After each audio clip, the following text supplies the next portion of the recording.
Okay, given that we're moving to visitors' comments, the Board of Education welcomes and encourages the participation of its citizens in the business of the school district. Thank you for your attendance. There are 2 points in the meeting where visitors' comments are scheduled. Citizens are welcome to ask questions or make comments at either one. Comments will be limited to 3 minutes. If a person would like additional time to address the board, such a request should be submitted in writing 48 hours before the meeting to the superintendent. For more details, please refer to Board Policy 2:230, public participation at Board of Education meetings and petitions to the board. So I see we already have somebody up here, but so I was going to start on this side anyway. So please state your name and where you're from. I'm Jerry Buttermer, a CPA from Riverside.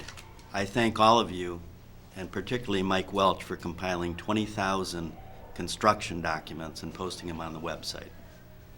I believe that that post is the only public information available on how prior boards spent our $67 million.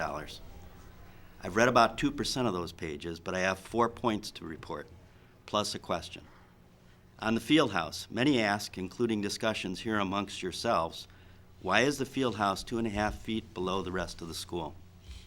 Based on invoices on the web documents and maps and floodplain regulations, I believe this results from being built in a floodplain.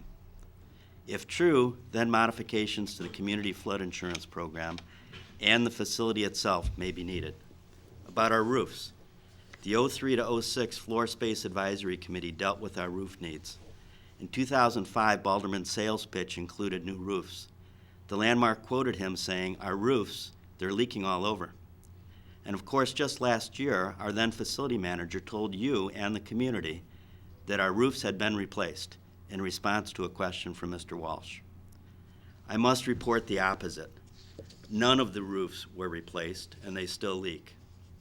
About life safety and surveys, you rejected a proposal from the architects to survey our roofs and stadium at your last meeting. I found their 2007 proposal, which itself referenced more surveys done here by them in 2006, and they were paid for all of these surveys. I applaud your decision to seek a new and independent firm.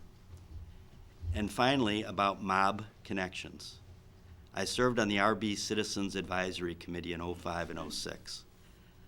One of us, noted construction attorney Karen Lang, suggested numerous changes to the RB draft contracts.